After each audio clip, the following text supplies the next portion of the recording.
예, 우리 남전도의 감성이 딱 7, 80년대, 90년대 너무 좋습니다. 그래서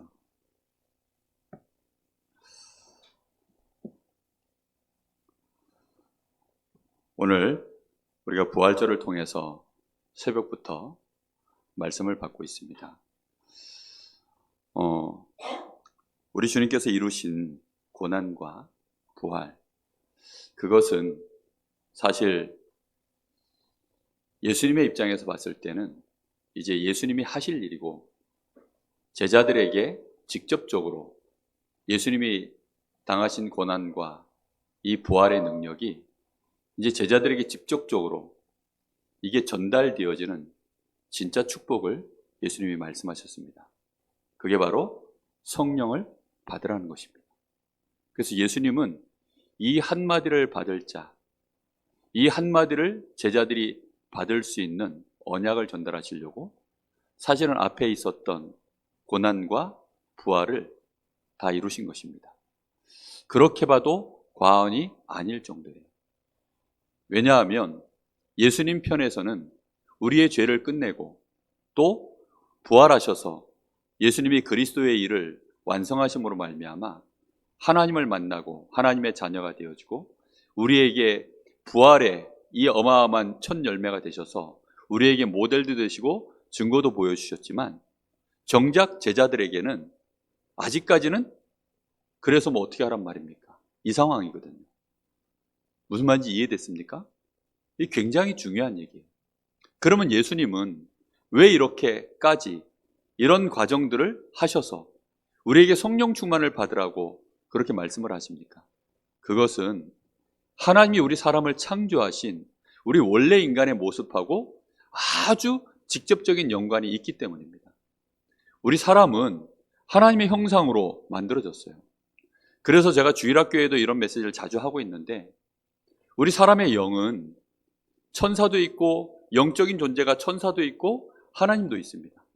근데 특별히 천사의 영은, 천사도 영적 존재지만 하나님과 같은 그런 영이 아니에요. 우리 사람은 하나님의 형상으로 만들어졌기 때문에 사람의 영은 하나님의 형상으로 그렇게 하나님을 닮아 있습니다. 마치 이와 같지요. 육체를 가졌다고 해서 다 똑같은 육체가 아니다. 고린도서 15장에 보면 바울 사도가 그렇게 얘기합니다. 그게 무슨 말이냐면, 똑같은 짐승이고 이 육체가 다 똑같지만 들판에 사는 짐승도 초식이 있고 육식이 있고 먹이 사슬에 위에 있는 게 있고 제 밑바닥에 있는 게 있고, 또 똑같은 육체를 가졌지만 어떤 것은 하늘을 날고 어떤 것은 물속에 삽니다. 그런데 이것이 육지에 사는 것들이 물속에 빠져버리면 어떻게 되죠? 똑같은 육체를 가지고 있지만 재료도 똑같은 흙이지만 물속에 들어가면 못 살아요. 그렇죠? 그렇듯이 하나님이 우리를 정확하게 구분을 해서 하나님의 형상으로서의 영을 가지도록 우리를 그렇게 만드셨습니다. 그리고 두 번째는 뭐냐면, 우리의 육신은 저 원숭이 닮은 것도 아니고 새를 닮은 것도 아닙니다. 누구를 모델로 해서 우리를 만드셨습니까? 분명히 창세기 1장 26절에 우리가 우리의 형상대로 사람을 만들자라고 하나님이 그렇게 계획하셨어요. 다시 말하면 성삼위 하나님, 그 성삼위 하나님의 모델로 우리를 만드신 것입니다. 그래서 우리의 육신의 모델은 굳이 따져보면 누구의 모양을 닮았죠? 예수님의 모양을 닮은 겁니다. 그래서는 우리에게 그렇게 하시고는, 하나님은 당연히 예수님은 그 생명을, 누구의 생명을 갖고 있을까요? 하나님 자신 이 하나가 되시기 때문에 당연히 하나님의 생명과 하나님의 능력을 가지고 계시겠죠. 우리 사람에게도 그래서 하나님이 이제 하나님의 영을 가진 존재로서, 그러면서 예수님의 육체를 가지고 있으니까 거기에다가 뭘 부을 수 있는 존재가 됐죠? 하나님의 생명에 기운을 부어놓을 수 있는 존재로 우리가 그렇게 만들어진 것입니다. 그래서 창세기 2장 7절에 우리의 생명의 기운은 누구로부터 직접 들어왔어요? 하나님이 흙으로 사람을 만드시고 그 코에 생기를 불어넣으시니 사람이 생명이 된지라 그랬습니다. 하나님이 우리 코에다 생기를 불어넣기 전까지는 사실은 우리 사람은 하나님의 이 예수님의 형상으로 만들어지기도 하고 하나님과 같은 이런 영을 받을 수 있는 존재로 만들어지긴 했지만 그 전까지는 우리 사람은 생명이 있어요, 없어요? 생명이 없죠. 이 육체는 어마어마한 육체로 만들어졌지만 하나님의 생기가 그 코에 들어오기 전까지는 사실은 죽어있는 존재입니다. 그런데 하나님의 생명의 기운이 우리에게 들어옴으로 인해서 그때부터 우리 사람은 생명이 되어지고 그렇게 해놓고 하나님은 우리 사람을 에덴 동산에 두시고 거기서 서밋의 위치에서 정복하고 다스리는, 생육하고 번성하고 충만하여서 정복하고 다스리는 창세기 1장 27절 28절의 존재로 그렇게 우리를 만드시고 축복하셨습니다. 여러분, 이 사실에 대해서 굉장히 많이 이걸 마음에 담고 계시면서 우리가 말씀도 듣고 예수님의 이 중요한 메시지들을 우리가 이해를 하셔야 돼요. 그렇지 않으면 그냥 그렇게 하셨나 보다 이렇게 생각하기가 쉬워요.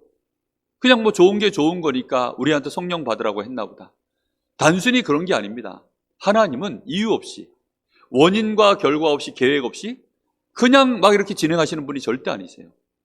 우리 사람을 하나님의 형상으로 만드시고 하나님의 영이 깃들 수 있는, 그리고 하나님의 생명의 그 창조의 기운이 우리 안에 들어올 수 있는 존재로, 그것으로 우리가 생육하고 번성하여서 충만한 그 곳마다 정복하고 다스리는 서밋으로 그렇게 창조하신 것입니다. 여러분, 이 사실을 여러분 마음속에 깊이 있게 인식하셔야 돼요. 그게 사람입니다. 자, 그런데 창세기 3장 사건은 뭘까요? 우리 사람이 창세기 2장 17절 하나님의 말씀대로 선악을 알게 하는 나무의 열매를 절대로 먹지 마라, 그거 먹는 날에는 반드시 죽으리라고 하신 그 말씀이 무슨 뜻입니까? 우리의 영이, 하나님의 이 형상을 닮은 우리의 영이 더 이상 하나님으로부터 연결되어져 있는 이 생명선이 어떻게 되어버리는 거예요? 이게 끊어져 버리는 사건입니다. 모든 만물은 생명선이 다 있어요. 스스로 생명을 유지할 수 있는 존재가 아니기 때문에 생명선이 어딘가에는 다 연결되어 있습니다. 육체가 있는 것들은 그냥 그 속에 들어가 있으면 돼요. 그래서 물고기는 물 속에 들어가 있으면 생명 속에 들어가 있는 것입니다. 그러니까 생명이 유지가 되어져요. 그런데 사람은 특별히 영적인 존재로 하나님께 연결되어 있기 때문에 최첨단 시스템, 영적 시스템으로 연결되어 있어요. 그러다 보니까 생명선으로 연결되어 있습니다. 이게 언약의 말씀으로 연결되어 있어요. 그래서 하나님 앞에 우리가 이 믿음만 지키고 있으면 이 선이 끊어지질 않습니다. 근데 마귀가 우리를 불신하게 해서 이 생명선을 끊어버린 거예요. 그때부터 사실상 우리의 영은 하나님과 분리가 되어지면서 죽어버렸고, 이 육신도 생명에서 끊어져 버렸기 때문에 영생할 수 없는 몸이 되어버린 겁니다. 그리고 죄에 늘 물들고 죄에 시달리고 죄를 섬기는 몸으로 바뀌어버렸어요. 이 꽃꽂이가 살았습니까? 죽었습니까? 이 죽었죠. 살아있는 것 같은데 죽었어요. 어딜 보면 알죠? 이 꽃에 생명선이 어떻게 되어 있는가를 보면 압니다. 생명선이 끊어졌습니까? 이어져 있습니까? 끊어졌죠. 그래서 죽은 겁니다. 그러하듯이 우리의 육신도 하나님께로부터 생명이 끊어졌기 때문에 그때부터 죽어가는 것입니다. 죽은 것이 시간 지나면 확인될 뿐이에요. 그래서 예수님께서 우리를 위하여 우리가 하나님께 나아가서 하나님의 영광에 이르러야만 우리의 생명이 다시 복원이 되어지는데, 로마서 3장 23절 말씀처럼 모든 사람이 죄를 범하여서 하나님의 영광에 이를 수 없는 존재가 되고 마귀에게 잡혔고 지옥의 배경 사망의 그늘 아래에 묶인 자가 되어버렸습니다. 그래서 이거 해결하시려고 예수님이 십자가에서 고난을 당하신 거예요. 그리고는 그 고난 당하신 주님이 이제 우리에게 생명이 되어주시려고 부활하셔서 내가 예수님을 나의 구주로 믿습니다 라고 고백하는 그 자에게 우리 주님이 내 안에 성령으로 임하셔서 들어오시는 것입니다. 이때 당시에는 아직까지는 제자들에게 성령이 이렇게 임하지 않으신 상황이다 보니까 예수님이 오늘 뭐라고 얘기하셔요? 성령을 받으라 라고 얘기합니다. 요한복음 14장에는 예수님이 이렇게 얘기합니다. 내가 아버지께로 가는 것이 16장 7절에 그러나 내가 너희에게 실상을 말하노니. 지금 제자들은 예수님이 떠나가시는 것이 너무너무 싫은 거예요. 자꾸 예수님 떠난다 그러시니까. 오늘 누가 집 떠난다는 얘기 하셨다는데 예수님이 떠나가는 게 싫은 거예요. 예수님 죽는 것도 싫고 예수님 고난받는 것도 싫고, 그러니까 제자들은 예수님과 영원히 자기들이 생각한 연수만큼 함께 있을 줄로 알았어요. 근데 예수님이 자꾸 떠나가신다니까 제자들은 그게 너무 두렵고 싫은 겁니다. 근데 예수님이 지금 요한복음 16장 7절에 그러나 내가 너희에게 실상을 말하노니 내가 떠나가는 것이 너희에게 유익이니라.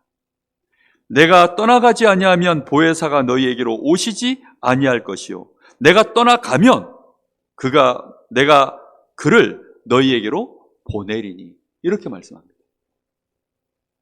무슨 말인지 이해가 되십니까?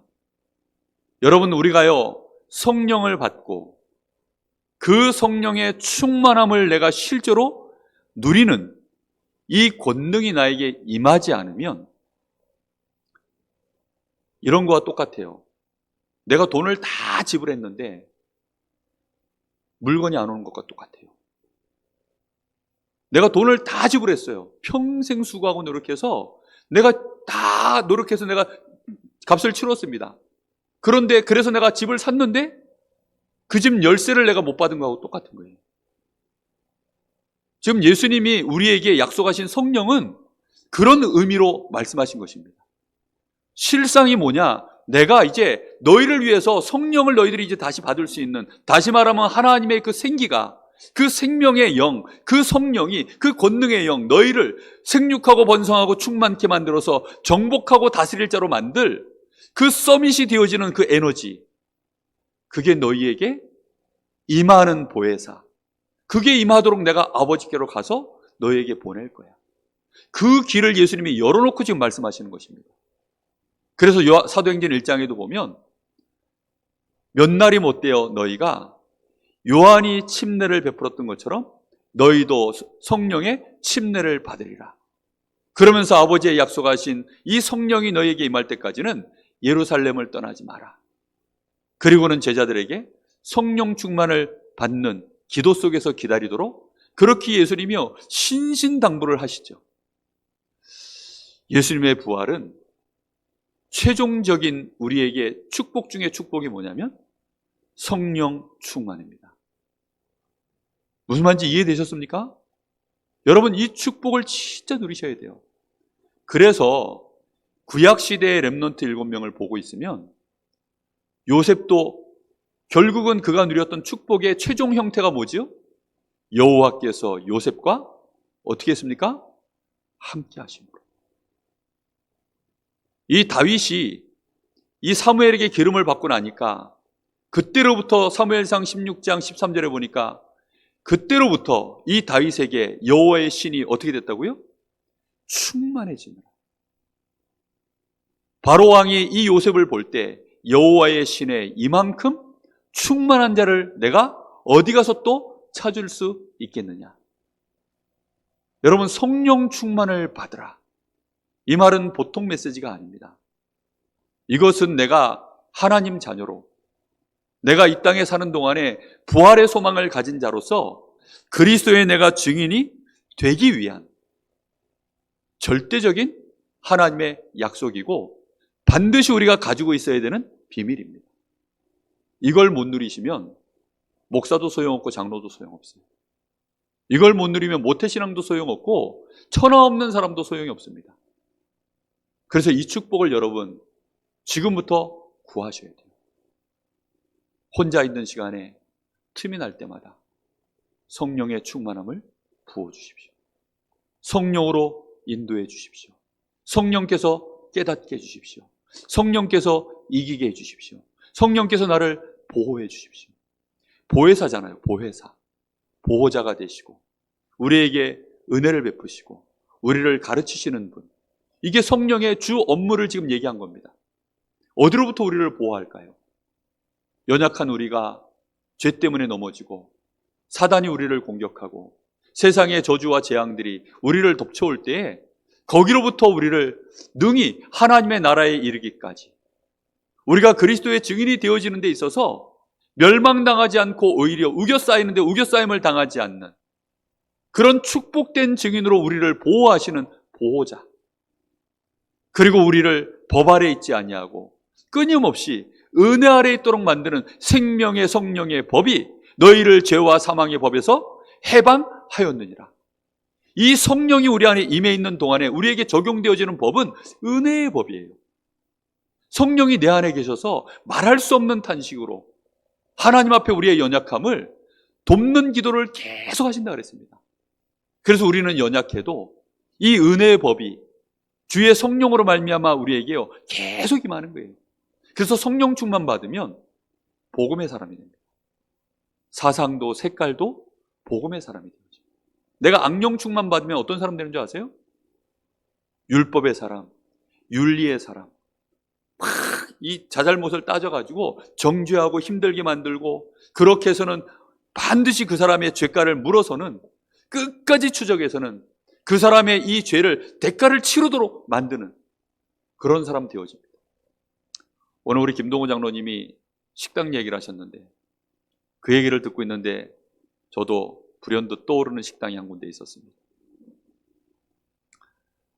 저 취임식 했을 때 먹었었던 그 갈비탕집 있잖아요. 그 바로 윗집에, 거기가 이름은 제가 이제 모르겠는데, 거기가 코로나 때문에 이제 저희 전도학교 마치고 한번 거기 식사를 한번 갔어요. 그때 6명인가 7명인가 갔는데 본거 차 한 대에 이제 갔습니다. 근데 코로나 때문에 잘 안 받는다는 걸, 까다롭게 한다는 걸 알고 주차장에서 멀찍이 세워놓고 4분을 먼저 내려드리고, 그리고 저희는 내리지 않고 차를 빼서 바깥에 나갔다가 다시 들어와서 우리는 전혀 남인 척하고 들어갔는데, 좀 전에 오셨던 분이잖아요. 안 됩니다. 와, 제가 너무 화가 나고 열이 받아. 이 정도면 받아줘야죠. 손님이 이 정도까지 했는데. 그때부터 니들은 나한테 찍혔어. 난 2번 다시 식당 안 가. 얼마 전에 누가 저보고 식사하러 거기 가자는 거예요. 아, 저 거기 안 갑니다. 그래서 그 밑에 집에, 강제로 밑에 집에 가서 먹었어요. 아, 전 거기 안 갑니다. 아, 장로님 그 얘기 하는데 역시 성령께서 가르치시고, 저를 가르치시고 깨닫게 하시고 그런 것입니다. 정말 우리가요, 이 성령의 감동을 받지 않으면 복음의 사람이 되질 않아요. 우리는 얼마나 나도 모르게 여기 좁아져 있는데, 그 좁아져 있는 것이요, 좁아진지도 모르고 내가 남을 정죄하고 있는지도 몰라요. 저는요, 제가 당연히 그렇게 생각해도 정당한 줄 알았어요.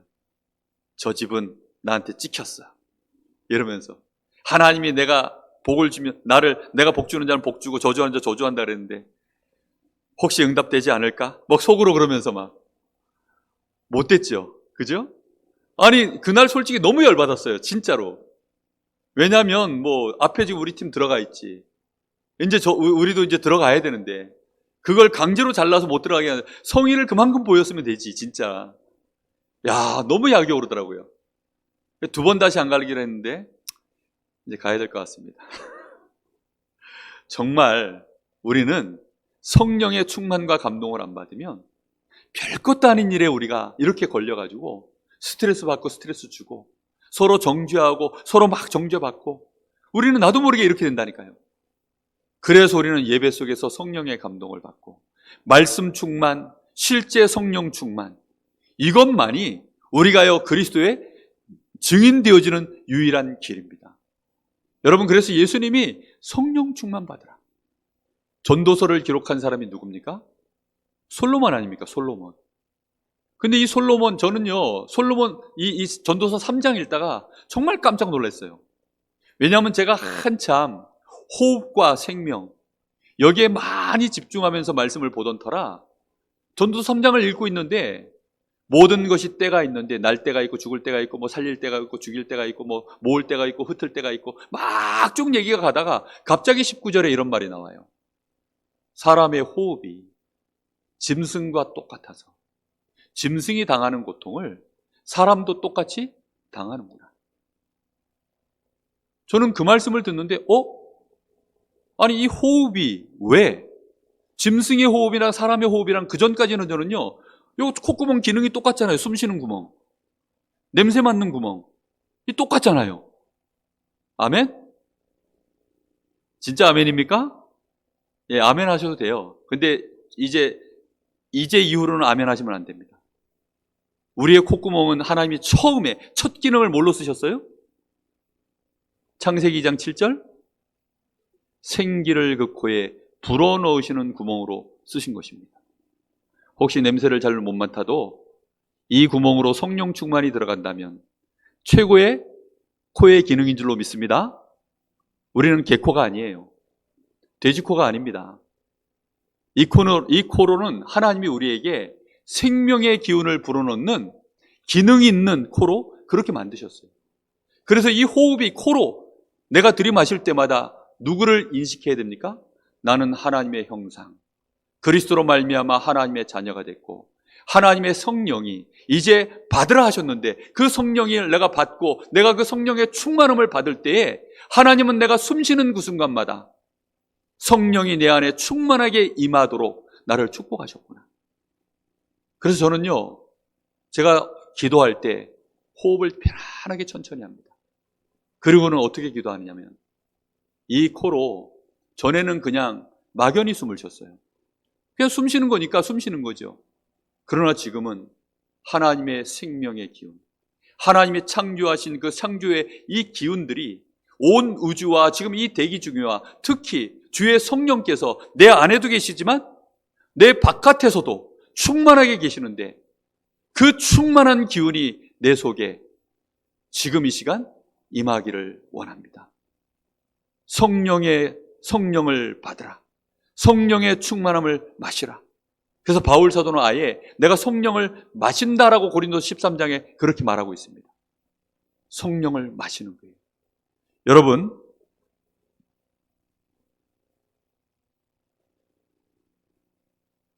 욥기 27장 3절에 욥이 이런 얘기를 합니다. 나의 호흡이 아직 내 속에 완전히 있고 하나님의 숨결이 아직도 어디 있다라고 말한 줄 아세요? 내 코에 있느니라, 이렇게 말합니다. 욥이 굉장한 하나님의 사람, 힘 있는 사람, 능력의 사람 아닙니까? 그 어마어마한 사단의 그 공격을 능히 이겨낸 인물이에요. 근데 이 사람이 뭐라고 지금 얘기하냐면 온몸은 지금 만신창이가 돼버렸어요. 자녀 다 죽고 재산 다 날아가고 자기는 온몸이 만신창이 됐는데 자신의 생명은 피부의 이 연약함, 내 몸의 이 건강이 악화되어 있는 여기에 있다라고 기준을 두지 않고 뭐라고 지금 표현하고 있습니까? 나의 호흡이 아직 내 속에 완전히 있고 내가 아직 숨쉴만 하다는 것입니다. 그리고 하나님의 숨결이 아직도 나의 코에 있느니라. 성령의 충만함을 받으시기를 예수님의 이름으로 축복합니다. 여러분, 성령 충만은 그래서 단순히 우리가 그냥 막연히 하나님 성령의 충만함을 주세요, 이게 아닙니다. 성령께서 우리에게 임하실 수 있는 몸으로 하나님이 우리를 창조하셨습니다. 그런데 이 육신 가지고는 우리가 하나님의 영이 깃들 수 없기 때문에 그리스도께서 우리를 위하여 우리의 모든 죄가를 싹 다 해결하시고 우리를 위하여 친히 이제는 영원한 부활의 소망을 가진 자로 우리 안에 생명으로 임하셔서 이제 우리가 이 땅에서 능히 하나님의 나라를 이루고 사단의 권세를 멸하고 의의 병기로 마음껏 죄의 권세와 싸우고 저주 재앙의 자리에 있는 자들을 구원할 수 있는 전도자로 하나님이 우리를 쓰실 만한 의의 병기, 하나님의 전신갑주를 입은 자로 하나님이 우리를 쓰실 수 있도록 우리에게 성령을 받으라, 이 축복을 주신 줄로 믿습니다. 여러분, 그래서 성령 충만, 이거를 이제부터 누리셔야 됩니다. 부활하신 주님이 약속하신 성령, 이 성령은 그래서 고난과 부활과 성령은 한 세트예요. 무슨 말인지 알겠습니까? 예수님의 고난, 예수님의 부활, 그리고 예수님이 평소에 공생의 기간 동안에 내내 누리셨었던 이 성령, 예수님이 겟세마네 동산에서 제자들을 두고 십자가 지시기 전에 마지막으로 기도하셨던 내용을 보면 거기 더 잘 나와 있습니다. 아버지요, 아버지와 내가 하나인 것처럼 이제 저들도 우리처럼 하나가 되기를 원합니다. 나는 아버지와 하나가 되어서 이 땅에 사는 동안에 아버지의 뜻을 내가 다 이루기에 능히 감당했지만 이제 저들은 세상에 그냥 있습니다. 그러니 저들도 아버지와 내가 하나였던 것처럼 저들도 우리와 같이 하나가 되게 하여 주옵소서. 예수님이 마지막에 땀방울이 핏방울이 될 만큼 그렇게 간절히 기도하면서 아버지께 구하신 성령이에요. 그리고는 주님이 실제로 이 고난의 잔을 거부하지 않고 그걸 마시고 십자가를 지시고 그리고는 사망 가운데 들어가셨다가 3일 만에 부활하셔서는 우리에게 이제 제자들에게 처음으로 공식적으로 자기의 모습을 드러내신 거예요. 제자들이 모여있을 그곳에 주님이 나타나셔서는 제자들에게 너희에게 평강이 있을지어다. 그리고는 뭐라고 얘기하십니까? 숨을 그들 위에 내쉬며 그냥 성령의 충만함을 받아라 이렇게 표현하지 않고요. 그들에게 숨을 내쉬며 창세기 2장 7절 그 말씀이 여러분 그려지지 않으십니까? 욥이 말한 것처럼 아직 나의 호흡이 내 속에 완전히 있고 하나님의 이 생명이 하나님의 숨결이 내 코에 있느니라. 나는 성령을 마신다. 여러분 이것이요 보통 말씀이 아닙니다. 그래서 전도서 3장 20절에 보면 사람의 육체나 짐승의 육체가 일반이기 때문에 결국은 다 땅으로 가는데 사람의 혼은 하늘로 가고 짐승의 혼은 땅으로 꺼지는 줄을 누가 알았으랴. 이렇게 말합니다. 우리의 사람의 영과 혼은 어디로 연결되어 있다는 말입니까? 하나님께 연결되어 있는데 우리가 살아서 숨을 쉬는 동안에는 한 번도 우리의 혼이, 우리의 생각이, 우리의 호흡이 하늘로 연결된 호흡을 안 했다는 거예요. 그러다 보니까 짐승이 당하는 고난을 우리도 똑같이 당했다라고 말하고 있는 것입니다. 성령의 충만함을 받으시기를 예수님의 이름으로 축복합니다.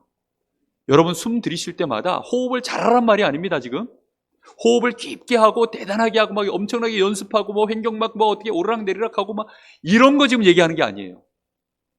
여러분이 숨을 들이쉴 때마다 여러분 숨 쉬잖아요. 그렇죠? 우리 정권사님은 콧구멍을 이렇게 내놓으셨는데 이렇게 숨을 쉴 때 이렇게 쉴 때 들어올 때 하루에 한 번이라도 그래요 하나님 이 콧구멍이 마스크 써서 답답해서 왜 이렇게 답답해 그런 줄만 알았더니 성령이 나에게 임하는 중요한 비밀이 여기에 있군요. 왜 굳이 꼭 콧구멍 생각하셔야 됩니까? 사실은 안 해도 돼요. 그런데 콧구멍을 굳이 얘기하는 이유는 우리 사람은 희한해서 육신을 가지고 있기 때문에 육신 어딘가를 같이 걸어서 집중하지 않으면 집중이 흐트러져요. 여러분 막 통성기도 막 기도 제목 가지고 통성기도 하면 30분도 1시간도 앞에서 끄는 사람이 끌어주면 합니다. 그죠? 합니다. 하다 못해 앉아가지고 앞으로 몸뒤만 계속 흔들어만 줘도요 10분 이상은 잡념 없이 할 수 있어요. 그런데 가만히 앉아가지고 눈만 감고 앉아있으면 여러분 기도를 10분 이상 20분씩 막 집중해서 할 수 있을까요? 못합니다. 회사 가가지고 그렇다고 여러분이 그러면 막 일하다 말고 막 이러실 겁니까? 공부하다 말고 우리 학생들이 막 이럴 겁니까? 그건 아니잖아요. 그래서 하나님이 완벽하게 옆 사람에게 들키지도 않고 아무에게도 방해받지 않는 최고의 시스템을 우리에게 하나 주셨는데 숨 쉬는 시스템 콧구멍을 가지고 성령의 충만함을 내가 받을 수 있는 집중 시스템을 여기다 두셨습니다. 다른 걸로 하셔도 돼요. 그런데 성경에는 굳이 코라고 되어 있는데 우리가 손가락으로 할 필요는 없잖아요. 아멘? 싫어요? 진짜 그렇습니다. 그래서 여러분 숨 쉴 때 의식만 좀 하시라는 뜻입니다. 숨이 이렇게 들어올 때 하루에 한 번만이라도 지금 내가 숨을 들이쉴 때 주의 약속하신 성령이 내 안에 충만하게 임하게 하옵소서. 그리고 내쉴 때에는 어떻게 해요? 우리가 내쉴 때에는 여러분 주여 해보세요. 주여 해보세요. 자, 들숨에 했습니까? 날숨에 했습니까? 들숨, 날숨 잘 모르시죠? 또 들숨이란 말은 들으시는 숨, 날숨은 내뱉는 숨입니다. 주여 하실 때 뱉었어요? 들으셨어요? 뱉으셨죠? 그겁니다. 주여 할 때는 뭔가 기도 제목이 있고, 뭔가 내가 중보기도해야 될 내용이 있고, 뭔가 내가 권세를 써야 될 일이 있고, 뭔가 내가 전달해야 될 일이 있을 때, 외적으로 뭔가를 이룰 때는 날숨을 하는 거예요. 그런데 우리가 들숨을 쉴 때에는 뭐 하라고요? 성령의 충만함을 주옵소서. 그리고는 주여 하다가 떠오르는 사람, 예를 들어서 오늘 우리 여기 남존대 우리 회장님, 장나쁜 장로님, 내가 떠오르면 주여 하면서 저에게 임한 이 성령의 충만함이 우리 장장로님에게 임하게 하옵소서. 전달하는 거예요. 우리 렘넌트 하나가 예를 들어 내가 기도하는데 넘어져 있어요. 그러니까 그게 제 마음에 기도하다가 주여 누가 밟히는 거예요. 그러면 예를 들어 군대가 있는 우리 렘넌트를 놓고 하나님, 그 현장에 주의 천군과 천사, 초월적인 역사가 임하게 하여 주옵소서. 이렇게 권세를 쓰고 하는 것은 전부 외적인 것은 내뱉는 숨에 과학적이죠. 그리고 리듬이 딱 맞아요. 들이쉴 때마다 성령의 충만함을 주시고, 내뱉을 때에는 내가 중보기도를 하든지 권세를 사용하든지 아니면 내 몸 안에 있는 악한 것들, 연약한 것들을 다 내뱉어 버리는, 이렇게 뱉으면서 들이쉴 때 하루에 한 번만이라도 그렇게 해보시기 바랍니다. 그러면 여러분의 호흡의 결이 여러분도 모르는 사이에 어느 날 들이쉬고 내쉬는 호흡 속에 나도 모르게 성령의 감동과 함께 이 나의 호흡과 나의 생명이 이어져 가는 시간표가 올 줄로 믿습니다. 이걸 만약에 여러분이 하루에 한 번 집중해서 호흡과 함께 기도해 보신다면 이제 여러분이 평상시 시간에도 생각이 나게 돼 있어요. 아, 내가 지금 숨 쉴 때 짐승처럼 그냥 쉴 게 아니라 성령 충만 달라고 내가 기도해야 되겠구나. 얼마나 좋습니까? 우리 장로님 일하실 때 저 고산지 저 올라가시면 공기 좋잖아요. 이런 데 올라가서 공기 좋은 데서 일하실 때, 그런 데서 거기 악령이 충만하거든요. 그 산세 좋고 이런 데는 악령들이 충만하더라고. 그곳에서 하나님 이곳에 성령의 충만함을 주옵소서. 그 동네 마귀들이 아이고 저기에 지금 플랫폼이 생겼네. 무슨 플랫폼이요? 성령 충만받는 플랫폼. 이렇게 되어지면 악령들이요 다 도망갑니다. 여러분 집안에서 여러분이요 조금만 숨을 이렇게 쉬면서 의식하고, 설거지 하시면서 우리 성도님들 설거지 하시면서 그냥 잠깐 숨 쉬면서요 성령의 충만함을 주십시오. 내뱉는, 이게 들으실 때 성령 충만 달라고 의식 못 하시잖아요. 그럼 여러분 내뱉는 호흡에 전부 뭐라고 하는지 아세요? 남편이라고, 에이씨. 자식 새끼라고, 에이씨. 여러분도 모르게 내뱉는 호흡이 마귀 충만하게 나갑니다. 근데 여러분이 들으시는 호흡을 성령의 충만함을 의식해서 숨을 쉬었는데 내뱉을 때 사단이 이씨 내 남편이 어쩌고저쩌고 이렇게 될까요? 불가능해요. 과학적으로. 이해됐습니까? 무슨 말인지? 여러분이 들으시는 숨을 계속 말씀으로 충만하고 성령으로 충만 달라고 기도하면 나가는 호흡이, 나가는 말이, 나가는 생각이 전부 그리스도의 증인되어지는 빛의 생각, 빛의 언어, 빛의 문화들로 싹 다 바뀌게 될 줄로 믿습니다. 여러분, 그래서 정복하고 다스리는 일이 벌어지는 거예요. 만약 이것을 24해낼 수 있으면 그때는 무조건 시대를 바꾼다고 되어 있습니다. 오늘 메시지를 제가 판서를 안 쓰고, 지난주에 판서 써서 실패한 것 같은 느낌이 들어서 오늘은 판서를 안 쓰고 그냥 간단하게 전하는 겁니다. 다시 얘기합니다. 예수님 생각하실 때는 그래서 3종 세트. 첫 번째 뭐요? 나의 모든 문제를 십자가에서 끝내셨다. 아멘? 끝냈어요. 두 번째, 예수님의 부활은 이제 완전한 승리가 되어져서 내가 하나님의 자녀가 되는 서밋의 자리에 나를 세웠다. 마지막, 예수님의 성령까지 꼭 기억하셔야 됩니다. 이 성령은 내가 권능을 회복하고 증인되어지는 유일한 힘이다. 알겠습니까? 이것을 마음속에 담으셔야 됩니다. 예, 뭐 실시간으로 어떻게 두들긴지 모르겠는데 하여튼간 그렇게 여러분 딱 붙잡으세요. 그래서 이번 부활주의를 지나면서 평생 여러분들이 고난과 십자가와 부활과 성령, 예수님을 통해서 하나님이 우리에게 주신 완벽한 구원의 축복입니다. 이 축복이 특히 우리 남전도 회원들 들으시는 호흡 속에서 늘 성령의 충만함을 주옵소서. 그리고 나가는 호흡 속에서는 성령의 감동 속에서 그럼 자연스럽게 모든 언어가 만들어져 나갈 줄로 믿습니다. 이런 축복들이 꼭 우리 모든 성도들에게 또 우리 렘넌트들에게 임하게 되기를 예수님의 이름으로 축복합니다. 기도하겠습니다. 하나님 크신 은혜를 진심으로 감사를 드립니다. 우리의 호흡이 짐승의 호흡과 같지 아니하고 불신자의 호흡과 같지 아니하도록 오늘 하나님 저희들에게 호흡 속에 우리의 생명선을 하나님께 두셨고 뿐만 아니라 성령의 충만함을 받을 수 있도록 우리 주님이 고난당하시고 부활하심으로 완전한 축복의 길을 열어주셨사오니 이제 우리가 이 생명선을 부여잡고 성령 충만 속에서 능히 나 자신을 살려내고 우리 가정 가문 살려내며 또 우리 교회의 힘을 모아 이 지역 살려내고 237 나라 살려내고 치유할 수 있도록 하나님 역사하여 주옵소서. 특별히 우리 남전도회가 이 축복에 제1선에 서 있는 증인들 될 수 있도록 역사하여 주시옵소서. 살아계신 예수님의 이름으로 기도하옵나이다. 아멘.